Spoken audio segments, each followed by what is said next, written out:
Bismillah. Assalamualaikum warahmatullahi wabarakatuh.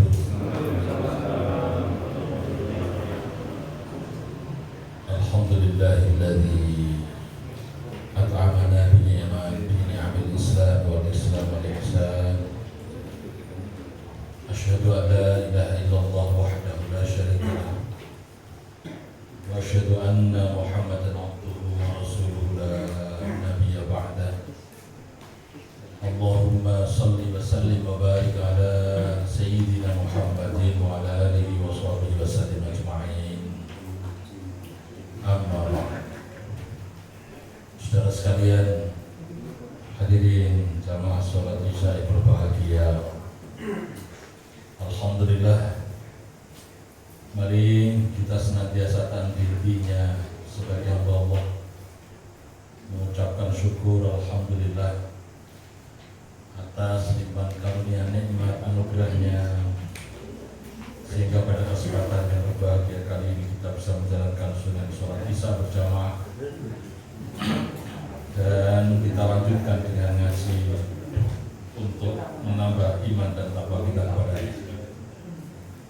Salawat dan salam semoga Allah limpahkan dan curahkan pada junjungan kita Nabi Agung Muhammad sallallahu alaihi wasallam serta para keluarga, para sahabat dan para pengikut yang setia di yaumul kiamat, dan semoga syafaat beliau untuk kita sekalian, amin ya rabbal alamin. Saudara sekalian, Bapak Ibu yang berbahagia, pada malam hari ini tema yang akan kita bahas adalah tentang proses penciptaan manusia, dan ini merupakan bukti bahwa ayat Al-Quran, kitab suci Allah ini adalah betul-betul bukan buatan manusia biasa, bahkan bukan buatan Nabi Muhammad SAW, tapi ini adalah dari Sang Maha Pencipta alam semesta jagat raya ini, yaitu Allah Azza wa Jalla, yang betul-betul menjadi mukjizatnya bagi Rasul, yang sampai sekarang kita bisa mengkaji, mentelaah, memahami, dan sekaligus menunjukkan, membuktikan kemukjizatan Al-Quran dari sisi ilmu pengetahuan, dari sisi sains dan teknologi.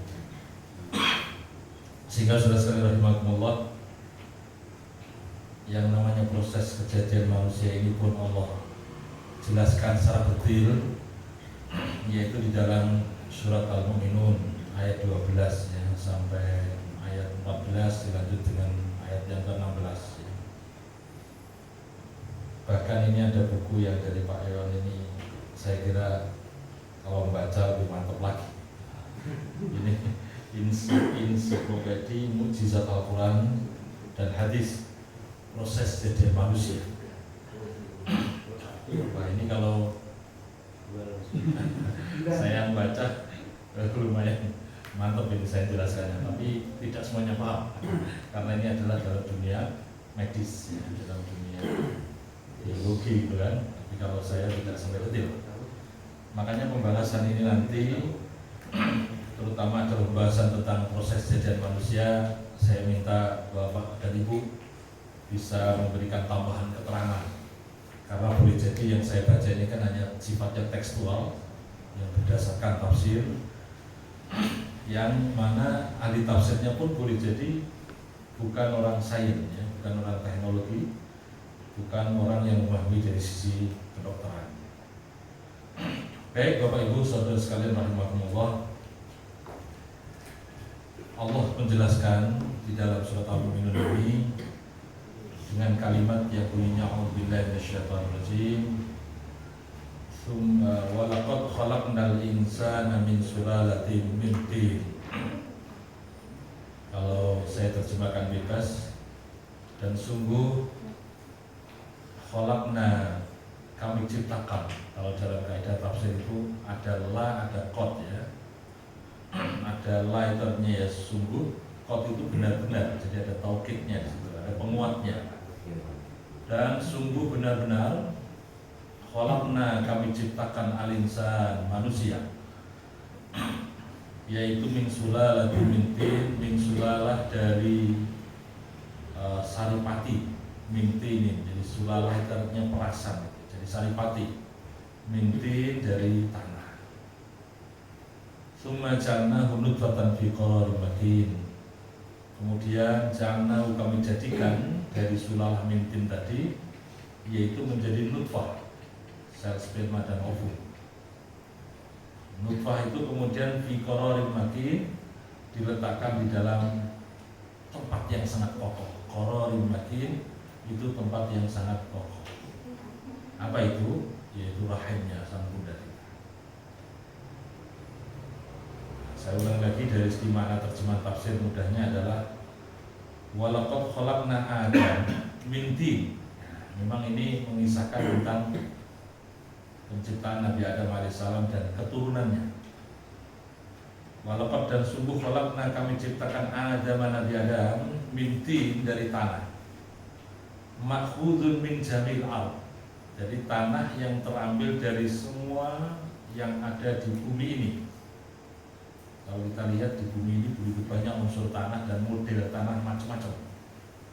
Dan itu diambil, kemudian dikumpulkan, dicipta, disabda oleh Allah, difirmankan oleh Allah dengan kun fayakunnya. Maka jadilah Nabi Adam alaihissalam yang terlahir tanpa ayah dan tanpa bunda, tanpa ayah dan tanpa ibu. Makanya kalau kita lihat manusia di alam semesta jagat raya ini terlahir tanpa ada ayah, tanpa ada ibu, ya Nabi Adam alaihissalam. Ada ayah tapi nggak ada ibu. Ada nggak? Ya ibu Hawa. Jadi ibu Hawa itu terlahir dari tulang rusuknya siapa? Nabi Adam alaihissalam. Ada ibu, nggak ada bapak. Siapa? Nabi Isa alaihissalam. Itu Nabi Isa. Nggak terulang lagi di sekarang ini zaman. Sekarang ada bayi terlahir, ada ibu, nggak ada ayah, ya segera lapor Pak RT. Cari ayahnya di mana? Di bareng-bareng gitu, harus nyarinya gitu ya. Baik, jadi repot. Pak RT-nya RT baru jadi bingung juga kemana nyarinya gitu. Ya segera Pak langsung lapor ke Pak Ansip dan lain sebagainya. Baik, jadi Nabi Adam tercipta tanpa ayah dan tanpa ibu. Makanya di sini dikatakan sungguh khalaqna kami menciptakan Nabi Adam itu adalah min tin, yaitu dari tanah. Nah, tanah ini artinya tidak hanya satu tanah saja, tapi semua jenis tanah yang ada itu adalah ada pada unsur Nabi Adam alaihissalam. Dan ingat sudah rahimahullah, kalau kita lihat dalam dunia ilmu pengetahuan itu bahwa manusia ini kan dikenal dengan sebutan mikrokosmos. Jadi kalau kosmos itu adalah alam semesta jagat raya, ya, itu alam besar. Kemudian mikrokosmos itu alam kecil, yaitu manusia. Artinya semua unsur yang ada di alam semesta ini ada pada diri manusia. Makanya ada 4 unsur besar yang di alam ini kemudian ada diri manusia. Apa itu Pak? 4 unsur ada di alam ini. Ada unsur api, ada unsur tanah, ada unsur angin, satunya lagi apa? Air. Jadi 4 unsur tanah. Nah, kalau dalam dunia kartun itu ada yang namanya avatar, ya. Avatar itu menggabungkan jurus, yaitu 4 apa? Nah, unsur itu. Nah, gitu ya. Dan ada pada diri manusia itu semuanya. Bahkan kalau kita lihat di alam ini misalnya ada unsur yang namanya asin. Asin di manusia ada tidak rasa asin? Ada ya. Ketika kita keluar keringat itu terus kering itu asin. Unsur api ada tidak dalam air di dalam tubuh kita? Ada. Pas emosi mengarah itu, wah itu panas tuh badan itu mau panas gitu ya. Nah, unsur apa namanya besi, zat besi ada ya dalam tubuh manusia? Ada. Baik, jadi semua unsur yang ada di alam ini ada pada termasuk. Makanya kalau kita lihat dalam istilah ilmu pengetahuan itu manusia disebut dengan mikro. Mikro itu artinya kecil, kosmos itu alam semesta raya. Ya, sedangkan alam semuanya ini disebut dengan makro, makro kosmos.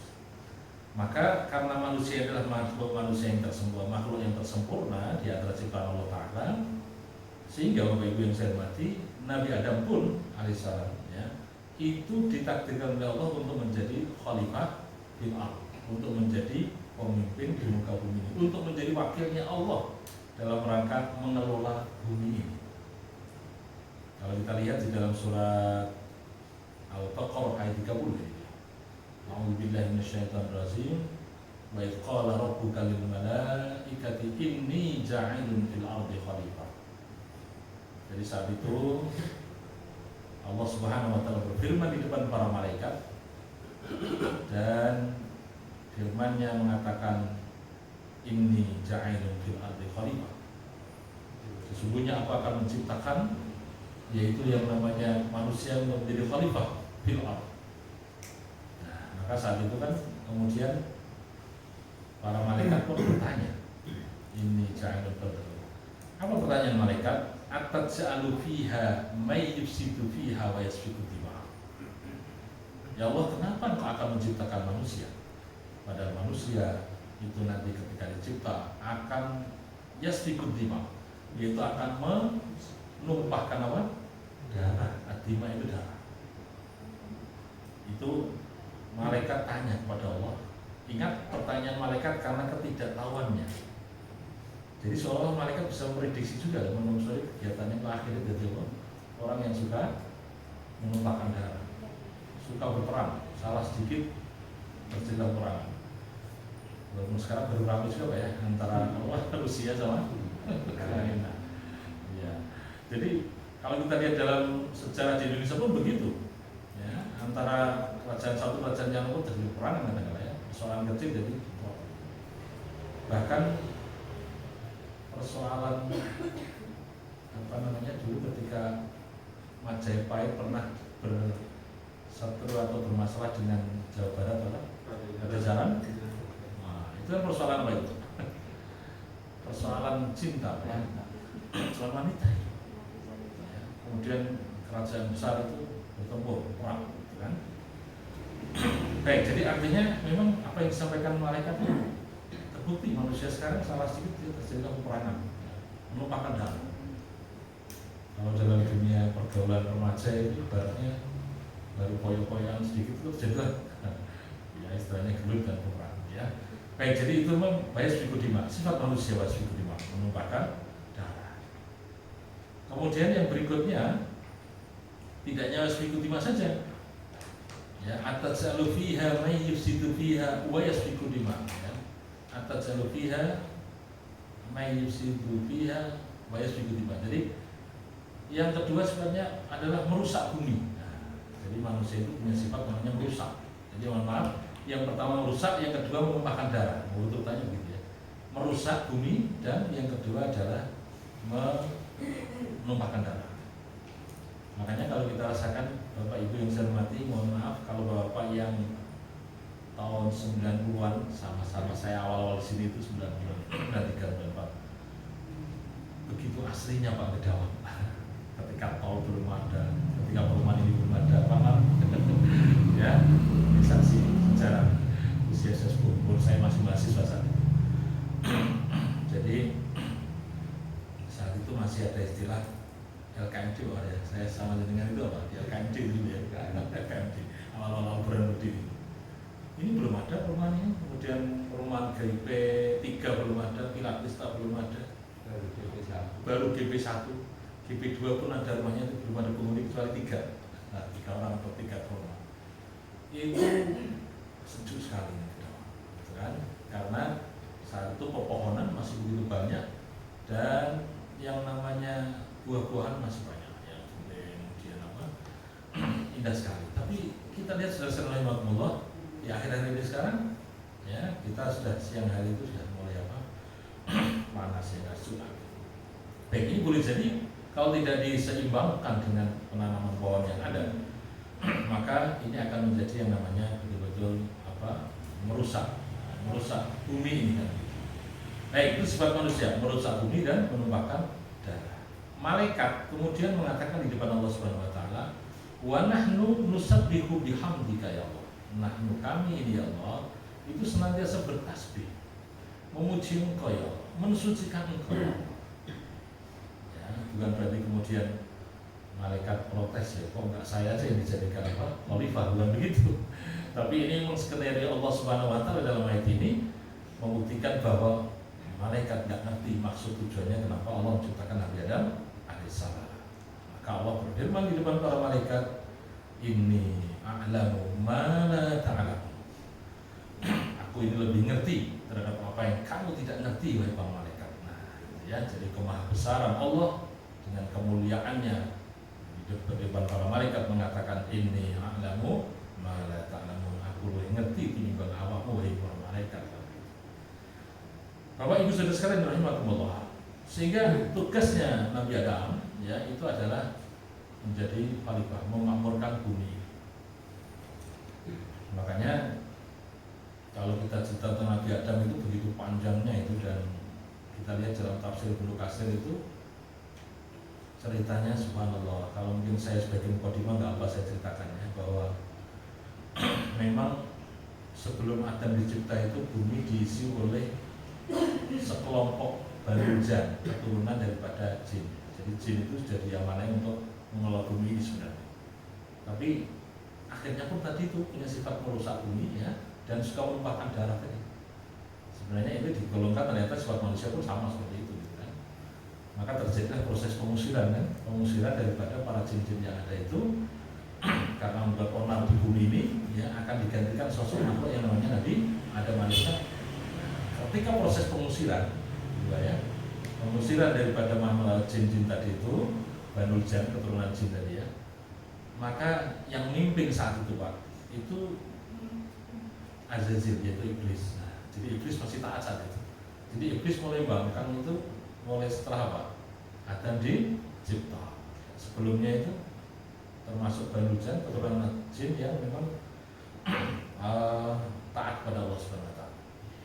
Baik, ketika proses pengusiran, kalau saya baca di tafsirnya itu, maka para jin yang ada ini kemudian melarikan diri dari daratan menuju ke tempat yang sampai sekarang pun kita perlu hati-hati bertakluk berlindung pada Allah Subhanahu wa taala, yaitu di pegunungan, di hutan ya, dan di lautan.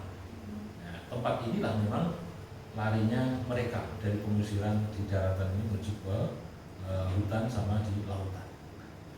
Baik, sehingga memang itulah ya, ketika ada yang mohon maaf, ada orang yang kesurupan dia kadang-kadang kalau ketemu saya itu saya tanya begitu, kamu tak kembalikan ya ke nenek moyang mau ya. Nah, gitu kan?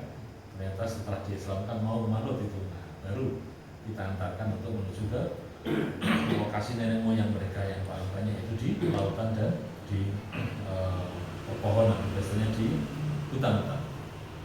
Baik, Bapak saya hormati, saya tidak terlalu banyak menceritakan proses Nabi Adam alaihissalam karena itu memang sungguh sangat panjang ceritanya, silakan dibaca sendiri.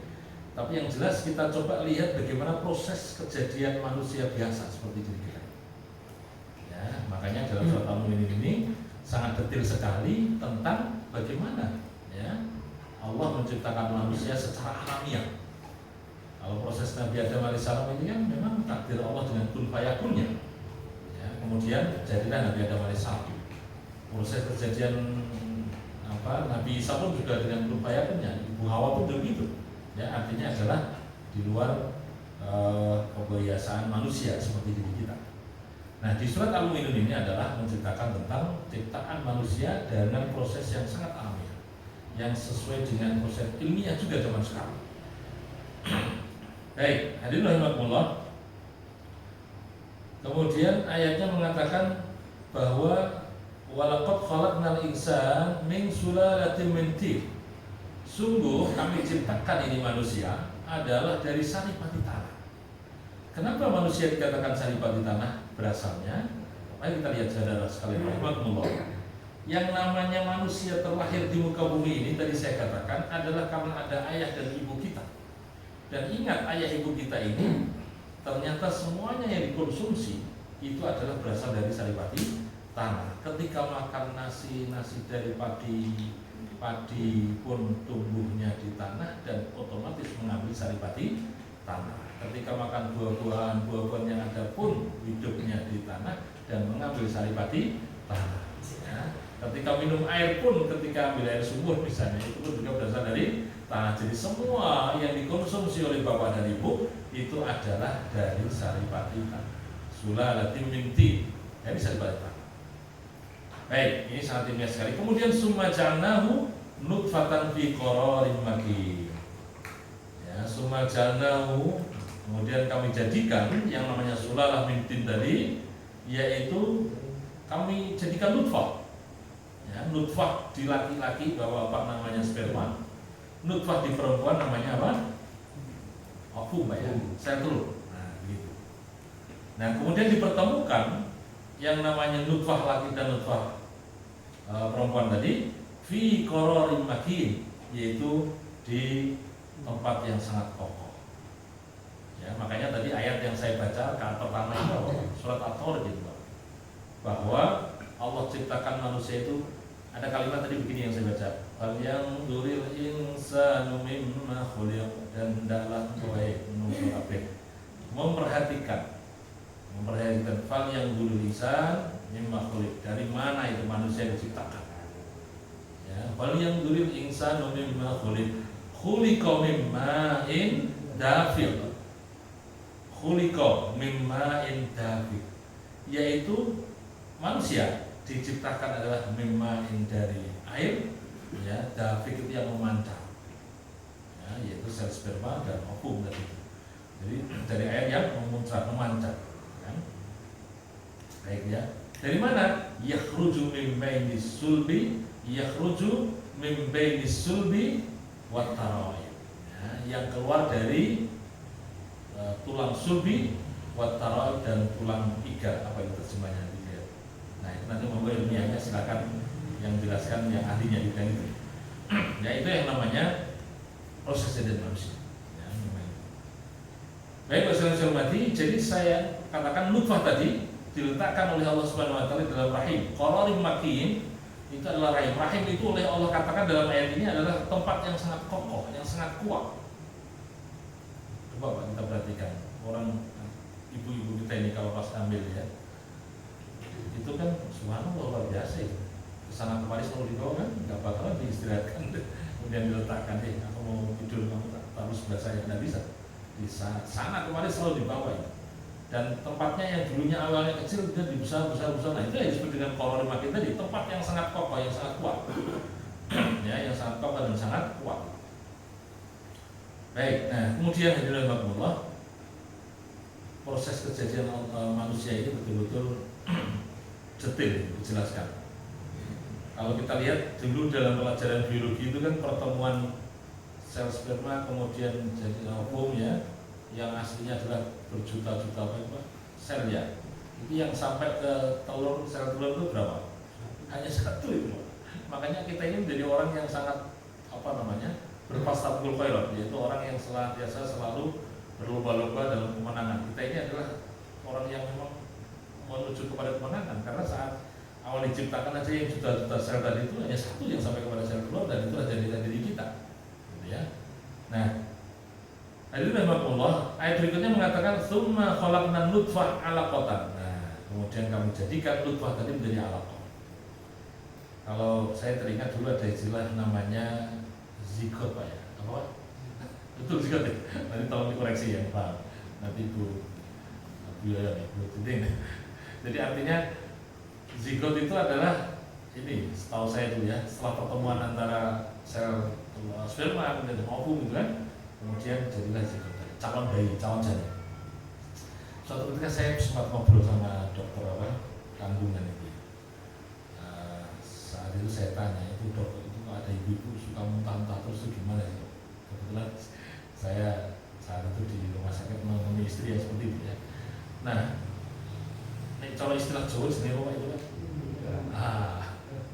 Lekasan apa ngambil. Jadi artinya muntah berlebihan. Kalau dalam bahasa ilmu kebidanan namanya hiperemesis, ya. Hiper berlebihannya, mesis muntah. Muntahnya berlebihan, mambu opo ya muntah, mambu betul ya Bu, ini ada nggak ibu sebetulnya. Jadi mambu bau yang namanya nasi saja, muntah, kan? Bau sesuatu yang sedap muntah, gitu kan? Sing repot ini mambu keringet bojo ini muntah, lah itu kosong ya, susah jadinya ya. Jadi artinya bawa macam muntah, gitu ya. Baik, kemudian saya tanya ya dok, gimana kalau seperti ini itu logikanya biasa dok? Saya nggak mudah. Nah, yang namanya calon janin tadi ya, zigot tadi ya. Nah, nanti tolong dikoreksi ya, mempelajari hal ini ya.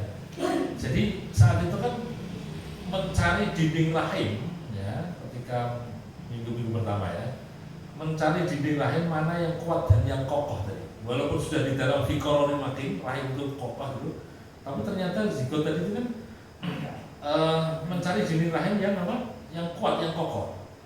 Makanya kenapa tadi dikatakan setelah menjadi nutfah, summa khalaqna nutfah alaqatan.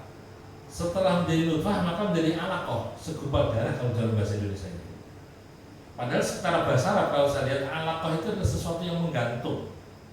Sesuatu yang gantung, nempel dan gantung. Kalau ibaratnya di rahim, ya kemudian ini ada sesuatu yang menggantung, dia akan mencari dinding rahim mana yang kuat untuk nempel dan untuk berkembang biak gitu. Nah, gitu kan. Maka ketika proses ini, ya proses mencari dinding rahim itulah, maka kemudian beberapa ibu-ibu kita ini kadang-kadang yang disebut dengan apa? Hiperemesis tadi. Nah, muntah yang berlebihan. Tapi sebagian ibu-ibu itu cara istilahnya ngebu itu sembarang supaya masuk, supaya nggak ada bedanya itu, bahkan antara hamil dengan tidak sama aja itu kan, ada yang begitu. Tapi ada yang proses ini saat itu ada yang perubahan hormonal itu udah tahu. Nah, ini bisa dijelaskan yang ahli bidang itu ya. Jadi artinya itu adalah proses dari nutfah kemudian menjadi alaqah. Alaqah itu adalah sesuatu yang menggantung. Jadi Bapak Quraisy menjelaskan kata alaqah itu adalah sesuatu yang menggantung. Alaqah itu adalah menggantung, gitu ya. Nah, di sini bisa dikatakan summa khalaqna nutfah alaqah ai daman ahmar.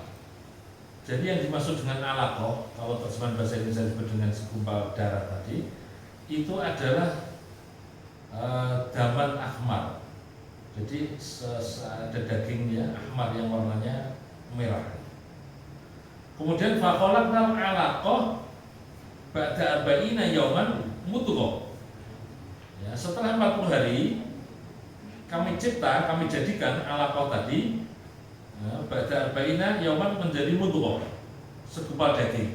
Dari segumpal darah Bapak sekalian, kemudian berubah menjadi mudghah, segumpal daging. Nah, segumpal daging itu apa? Ai qit'atun lahmin qadru ma yumbaq. Yaitu yang dimaksud dengan mudghah, segumpal daging itu adalah seperti potongan daging yang seperti daging yang dikunyah gitu ya. Nah gitu ya, dikunyah itu. Yumbok itu artinya yumdor itu artinya adalah daging tadi yang dikunyah gitu. Maka khalaqnal mudghah al-layyina idhaman. Nah, kemudian tadi yang daging tadi seperti dikunyah-kunyah tadi, kemudian belum putus ya, dikunyah-kunyah tadi. Kemudian disabda oleh Allah, difirmankan oleh Allah menjadi idhaman. Idhaman itu artinya adalah ada idhaman itu artinya ada tulang belulang, jadi tulang belulang dari manusia. Maka saunal idhama lahman, kemudian Allah tutup itu tulang belulang tadi dengan laham, dengan daging. Ya, tsumma ansha'nahu khalqan akhar, kemudian Allah ciptakan, Allah jadikan, yaitu menjadi makhluk manusia yang utuh tadi, yaitu yang namanya bayi yang sudah lengkap. Disitulah kemudian binafkhir ruhi fihi, ya, Allah tiupkan roh di dalamnya. Fatabarakallahu masyaallah subhanahu wa ta'ala alladzi ahsana kulla syai' khalqah, yaitu sebaik-baik dalam menciptakan makhluknya. Bapak Ibu hadirin rahimakumullah. Jadi manusia kalau kita lihat dari sisi tadi ini, bahwa dari segumpal darah kemudian menjadi segumpal daging, sombok daging ya. Dari daging kemudian dicipta oleh Allah, di situ ada tulang belangnya, kemudian ada berarti lengkap kita, kemudian jadilah manusia. Tapi intinya adalah Allah, karena dulunya adalah segumpal daging, ini kita pakai logika kita ya. Kemudian dicipta kok ada kepala dan ada kaki itu. Ya, kalau kita perhatikan berarti kan proses dulu, bahwa jari jemari kita pun awalnya ya itu boleh dia mencatu itu, mungkin kalau bisa dilihat. Nah, kalau kita lihat gambar di sini nih, ini gambarnya betul. Ya. Nah, ini ada lengkap semuanya.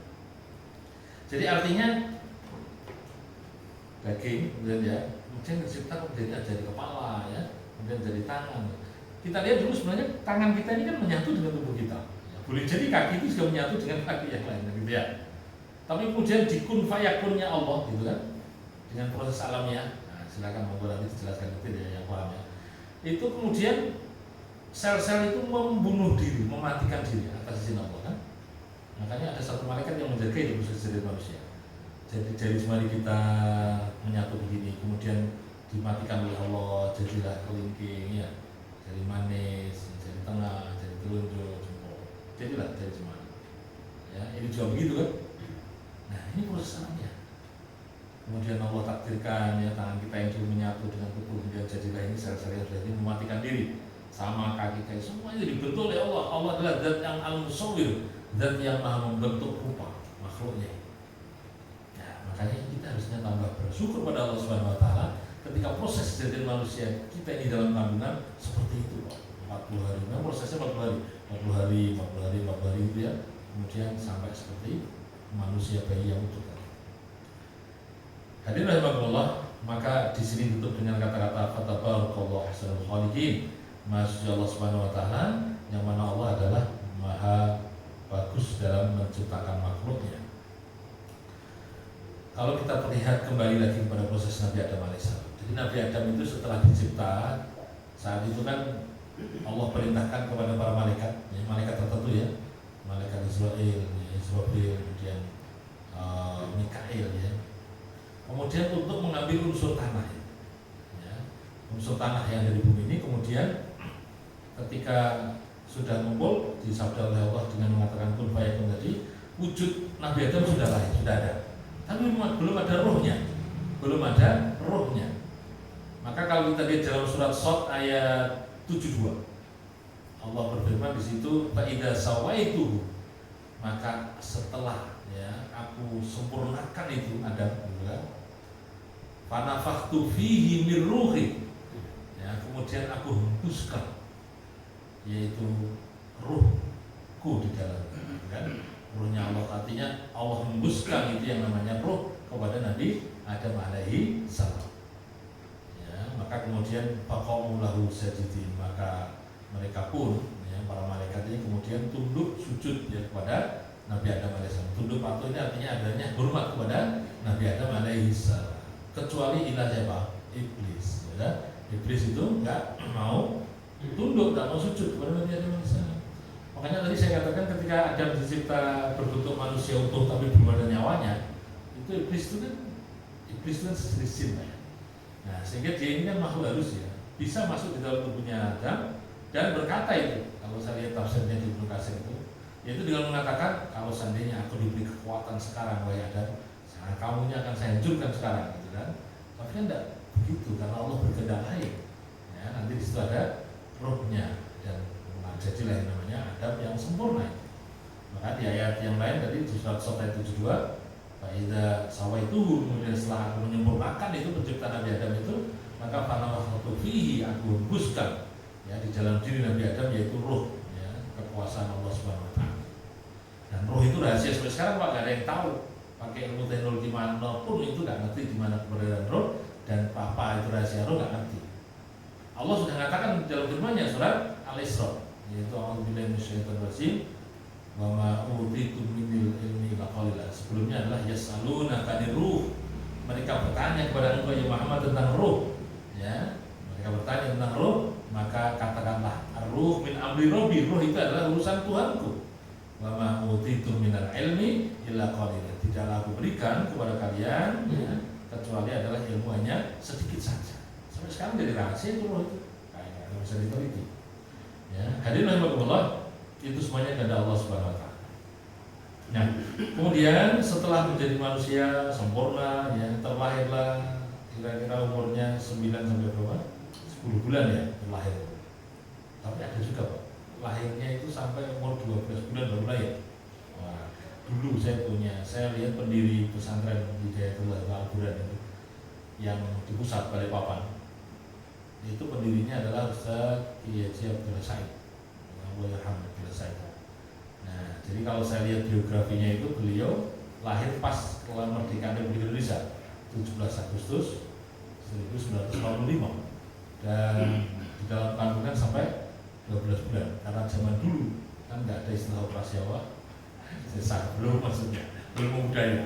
Kalau sekarang kalau sudah umur 11 atau 12 bulan itu dikhawatirkan itu langsung apa? Iya dioperasi itu, kan? Sekarang kan? Kalau dulu dibiarin aja sampai lahir sendiri. Kan?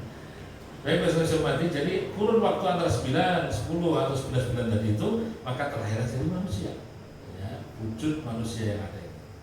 Nah, kemudian jadilah yang namanya bayi dan Allah Subhanahu Wa Taala takdirkan Bapak Ibu yang saya hormati. Ternyata ketika lahir itu langsung Allah siapkan. Ketika dalam kandungan kan Allah jamin itu yang namanya kehidupan si bayi itu, yaitu melalui apa? Ibundanya, dari perut ibundanya kan, dari makanan itu yang ada. Nah kemudian setelah di muka bumi ini Allah siapkan juga bagaimana yang namanya manusia itu bisa hidup, yaitu apa? Bayi kemudian diimbangi dengan yang namanya keluarnya ASI, air susu ibu, gitu kan? Itu sebenarnya takdirnya begitu. Jadi bayi lahir kemudian ASInya pun jadi keluar. Nah, saya nggak tahu sekarang kalau ada modelnya bayi lahir tapi ibunya apa? Nggak keluar ASInya, ini monggo ibu saya tidak bisa jawab itu dipakai teori-teorinya nggak mudeng saya. Menurut alamiahnya gitu ya, Allah takdirkan yang namanya bayi lahir otomatis apa? Disiapkan apa? Makanannya kan? Itu yang namanya apa? ASI kan gitu. Itu otomatis begitu. Karena Allah adalah Maha Pemberi rezeki, otomatis siapkan itu semuanya. Nah, cuma zaman sekarang itu ada ibu yang saya pernah ketemu itu ya operasinya paling mudah. Saya terus pikir mungkin ada penyebabnya itu. Monggo saya nggak tahu penyebabnya apa saja itu. Silakan ada yang tahu silakan disampaikan. Jadi menurut teori sebenarnya alamiahnya gitu kan, Allah takdirkan bayi lahir di muka bumi ini sudah siapkan bagaimana bayi supaya hidup kan, ya ternyata adalah ada ASI kan. Baik, jadi setelah itu kemudian jadi bayi yang menjadi anak-anak, ya, kemudian proses alamiah menjadi dewasa, kemudian seperti kita ini, ya, kemudian nanti jadi tua, ya, menjadi syekh, menjadi sepuh gitu kan, menjadi bikun dan sampai meninggal lagi. Nah, ayat ini melanjutkan dengan mengatakan apa? Tsumma innakum ba'da dzalika lamayyitun. Ya, artinya adalah tsumma innakum ayyuhal bashar ba'da atwaril hayah wa inqidha'il a'mali lamayyitun. Ya, kemudian kalian semuanya wahai manusia, ba'da atwaril hayat, yaitu setelah perjalanan hidup di dunia ini dan selesai umur atau ajalnya telah tiba, lamayyitun, sungguh kamu akan menjadi mayit.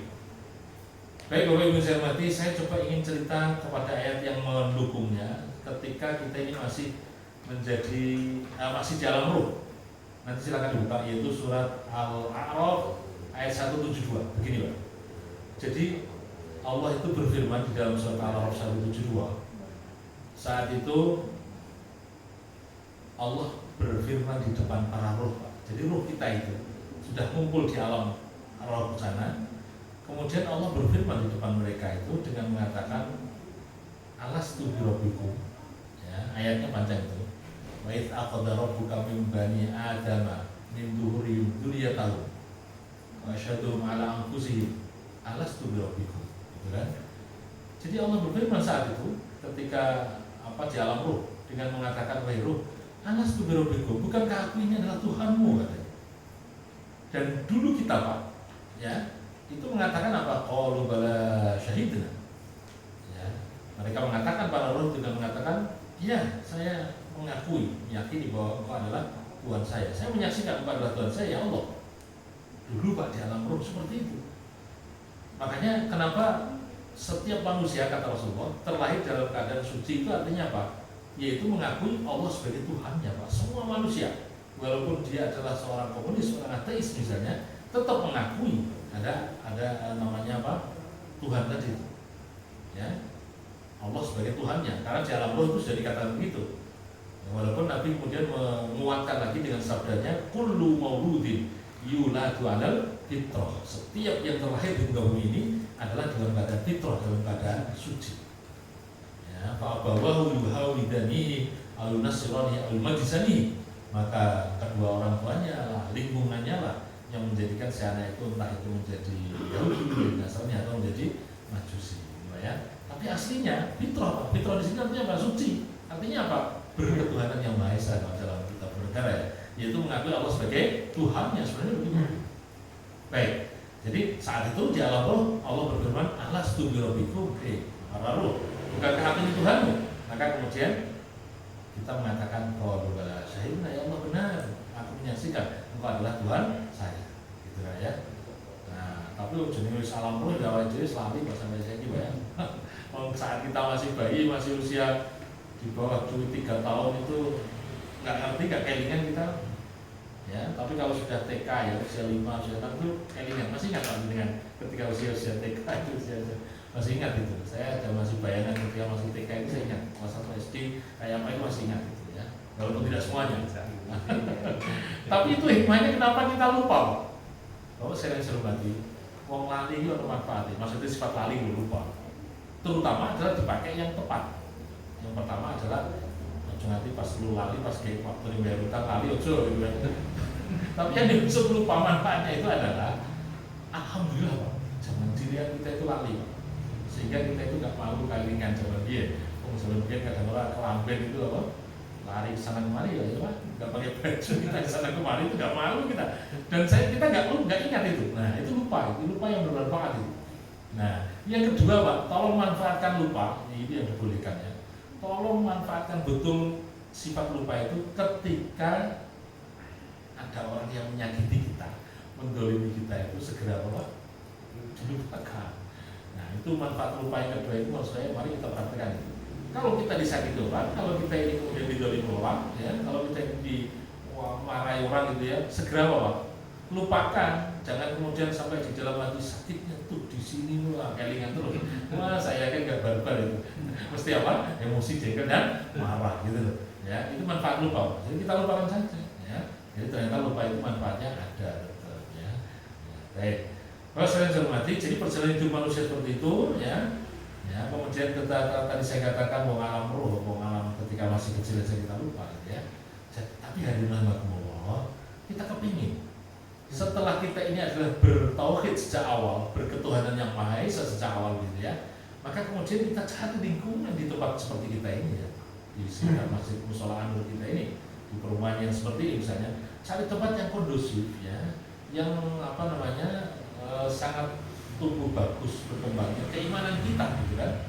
Maka kita adakan pengajian seperti ini dalam rangka untuk merawat iman kita yang sejak dulu kita bertauhid kepada Allah Ta'ala itu, bagaimana kita bertauhid terus sampai akhirnya kita ya, lingkungan kita itu kita jaga seperti itu. Makanya kemudian kita bagaimana tetap beribadah kepada Allah Subhanahu Wa Taala, menjaga komitmen kita yang dulu di alam roh itu sampai sekarang. Ya, ketika kita mengatakan ya Allah qalu bala syahidna, saya yakin betul ya Allah pada Tuhan saya. Ya, kemudian saya menyembah kepada Allah. Ini artinya kita rawat sampai sekarang bos. Baik, nah di sini dikatakan tadi bahwa summa innakum ba'da dzalika lamayitun. Kemudian terakhir summa innakum yaumal qiyamati tub'atsun. Kemudian innakum, sesungguhnya kalian yaumal qiyamah pada hari kiamat tub'atsun, itu akan dibangkitkan. Ya, di sini dikatakan bahwa summa innakum ba'dal mauti wal qida'id dunya tub'atsuna yaumal qiyamati ahya. Ya, kemudian kalian semuanya setelah mati itu dan selesai urusan dunia, maka dibangkitkan oleh Allah Subhanahu Wa Taala. Ya, setelah mati kemudian dibangkitkan oleh Allah Taala setelah hari kiamat. Ya, min ahya min kuburikum, hidup dari kubur kalian. Lil hisab wal jaza, untuk dihisab, ya, untuk diperhitungkan oleh Allah wal jaza, dan mendapatkan jaza balasan. Jadi kalau saya hormati, perjalanan hidup kita ini sungguh panjang. Dunia ini paling maksimal ya rata-rata orang zaman sekarang umurnya berapa? Kalau kita ikut zaman Rasul aja, Nabi Muhammad itu umurnya berapa? Saya meninggal itu 63. Ya. Kalau Ibu Khadijah berapa? 65 ya. Itu perhitungan Hijriah ya. Ya nggak apa lama saya misalnya. Nah, jadi rata-rata umur manusia ya 60 lah, 63, 65, 70-an gitu ya. Ini bapaknya ada yang sudah 60 belum ya umurnya? Papa berapa? Sudah. Bagusnya banyak. Ya, jadi kalau kita ikut Ibu Khadijah 65, kalau ikut Rasulullah 63 gitu kan. Setelah itu berarti, itu bonus ya. Benar itu Pak? 63. Pak ya 63. Jadi artinya, mari kita kasih, Allah kasih kesempatan hidup ini, ayo kita berdekatan kepada Allah Subhanahu Wa Taala. Ya. Karena proses manusia kita lihat sejak di alam roh, kemudian jadi di alam kandungan, ya. kemudian terlahir di muka bumi ini alam dunia, setelah di alam dunia kemudian dari alam kubur, alam barzah ya, di alam barzah, alam kubur itu di alam barzah namanya. Jadi alam penantian sampai nanti di akhirat abadi itu adalah namanya alam kubur, alam barzah. Kemudian dibangkitkan oleh Allah Subhanahu Wa Taala, ya, dihidupkan kembali. Dan ingat proses kebangkitannya, Pak. Kalau kita lihat dalam hadis riwayat Muslim itu, besok kita dibentuk ulang lagi itu, diwujudkan manusia kembali, itu disusun mulai dari tulang ekor. Nah ini ada penelitian ilmiah lagi. Tulang ekor itu, Pak. Makanya kenapa sih tulang ekor menjadi pusat apa? Sarafnya manusia. Kalau itu sudah error, sudah patah dan semuanya, nah itu kacau semuanya kita ya. Jadi tulang ekor itu nanti akan dibangkitkan dari situ. Makanya ada penelitian itu sampai istilahnya nggak hancur itu yang namanya tulang ekor. Ya, bahkan dihancurkan pakai alat apa dibakar itu nggak hancur. Itu tulang ekor. Titik kecil itu. Nah, silakan lihat gambarnya di sini mungkin ada ya. Jadi Allah itu akan menyusun kembali manusia itu dari tulang ekor. Nah, itu sahih Pak, oleh Muslim. Ya, menjadilah manusia sempurna. Dan itu mudah bagi Allah Subhanahu Wa Taala. Ya, mudah bagi Allah Subhanahu Wa Taala. Dalam surat Yasin kan ada itu kan ya. Ya, itu jadi bahwa yang membangunkan kembali menjadi manusia biasa adalah yaitu mulai Allah Subhanahu Wa Taala yang dulu telah menciptakan dari awal. Bapak Ibu saudara rahimakumullah, ini kita sudah mau sampai ya hampir 1 jam ya. Jadi intinya Bapak hadirin rahimakumullah, mari dengan kita mengkaji proses jadi manusia ini, harapannya kita adalah menjadi orang yang bersyukur pada Allah Ta'ala, dicipta oleh Allah yang sangat rumit seperti itu ya, yang memang manusia ini adalah menjadi makhluk yang paling sempurna. Bahkan kita ini bisa dikatakan kalau mungkin belajar apa namanya Pak, gelombang elektromagnetik otak ya. Jadi kalau kita pernah belajar namanya otak manusia itu kan gelombang elektromagnetik, kalau lihat gambarnya itu mulai dari yang paling rendah dari ukuran 0 sampai 4 Hz ya, itu berarti posisi yang tidur, itu posisi dalam keadaan apa, dalam istilah psikologi itu delta. Biasanya kalau saya mau merupiah orang itu saya buat relax gitu, jadi posisinya pertama yang paling rendah kan delta itu, delta itu artinya posisi tidur. Nah ini gelombang otak kita kan posisi tidur. Kemudian di atasnya itu namanya theta. Theta itu berarti antara ukuran dari 4 sampai 8 Hz ya, ukurannya. Ini gelombang otak. Makanya rahasianya kita walaupun tidur kadang-kadang masih mimpi atau itu masih sangat menarik itu. Rahasia mimpi itu kayak apa? Nah, jadi ini otak kita ini masih berubah. Jadi masih kalau tidur itu 0 sampai 4, berarti antara 0 sampai 4 itu berarti kan kadang masih berfungsi gitu kan. Jadi itu 4 sampai 8 gitu ya. Itu adalah disebut dengan theta itu. Theta itu artinya alam bawah sadar. Makanya kalau kita, tapi hati-hati Pak ya, jangan Pak ya. Ono ilmu namanya apa? Ngrogo sukmo. Ngrogo sukmo. Itu berarti masuk di alamnya, alam bawah sadar. Dan manusia bisa karena manusia ini kan apa Pak? Manusia itu makhluk yang paling dicipta oleh Allah itu adalah sangat sempurna gitu ya. Jadi masuk dalam dunia alam bawah sadar bisa. Jadi kalau kita ingin masuk dalam dunia mereka yang memang harus jin dari itu, berarti harus posisi dalam keadaan theta tadi itu. Dan itu bahaya Pak. Bisa mlebu iso metu. Bahaya Pak. Jangan Pak ya. Saya belajar itu sampai situ tapi saya nggak tak lanjutkan. Jadi artinya kita harus kembali ke alam manusia kan. Jadi artinya itu posisi theta, berarti ukurannya adalah antara 4 sampai 8 Hz. Kemudian 8 sampai 12 itu yang disebut dengan alfa. Alfa itu artinya adalah sesuatu yang sangat posisi otak kita ini sedang relax, tenang. Dan itu penting Pak. Jadi jangan sampai selalu mikir sini tegang itu bahaya. Jadi sekali-kali relax, tenang. Itu dalam bahasa psikologi namanya apa tadi? Alfa ya, kemudian delta ya, theta, kemudian alfa gitu ya. Kemudian naik lagi sampai ukuran 30-an ya, 8, itu namanya beta kan. Ya, jadi kita harus sekali relax, tapi jangan kalau yang fokus kemudian mikir, nyopir atau punya sepeda motor itu posisi konsentrasi itu namanya gamma ya, antara 30 sampai 100 itu ukurannya itu. Baik Bapak saya hormati, tapi sekali-kali ketika kita akan sholat misalnya, itu otak gelombang elektromagnetika yang di otak kita ini itu tolong dibuat bagaimana seperti apa relax tadi Pak, yaitu yang disebut dengan beta, di bawahnya beta itu berarti alfa. Ya, kemarin saya menyampaikan ya, ketika memperingati Ramadan atau istilah ketika membicarakan sholat itu, ketika sholat itu harus sudah posisi betul-betul gelombang elektromagnetik otak kita ini posisi dalam keadaan rileks, tenang, kan? Rileks itu berarti kalau dalam bahasa psikologi tadi saya katakan sebagai alfa tadi ya, alfa, tenang gitu kan? Itu baru kemudian mutmainah kita Allah baru gitu, ya, jangan posisi gama itu posisi tegang gitu, panas gitu, nah, itu repot, tidak nyaman kita sholatnya ya, apalagi sholat kemurusuh itu sudah enak ya, kita dalam keadaan rileks tenang. Baik, saya hormati, ini rahasia manusia dari si gelombang elektromagnetik dan lain sebagainya. Pokoknya intinya manusia itu luar biasa. Ya, kita ini adalah makhluk yang disebut Allah betul-betul laqad khalaqnal insana fi ahsani taqwim, gitu kan? Sungguh paling elok, paling rupawan kita ini, paling cakep, paling ganteng, paling ayu kan begitu ya. Dibanding makhluk yang lain gitu maksud saya. Jadi ini memang Allah adalah menciptakan fi ahsani taqwim.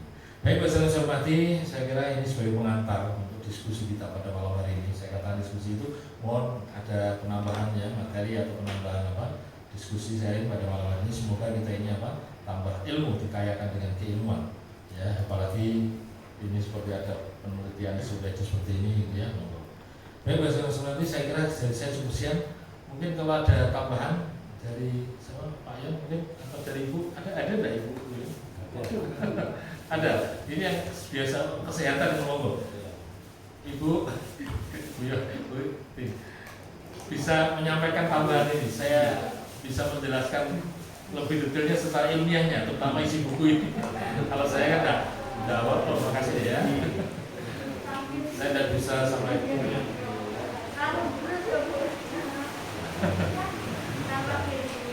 monggo dari saya cukup sekian ya, saya tutup dulu, monggo kita sharing diskusi atau kita jawab ya sambil berbicara.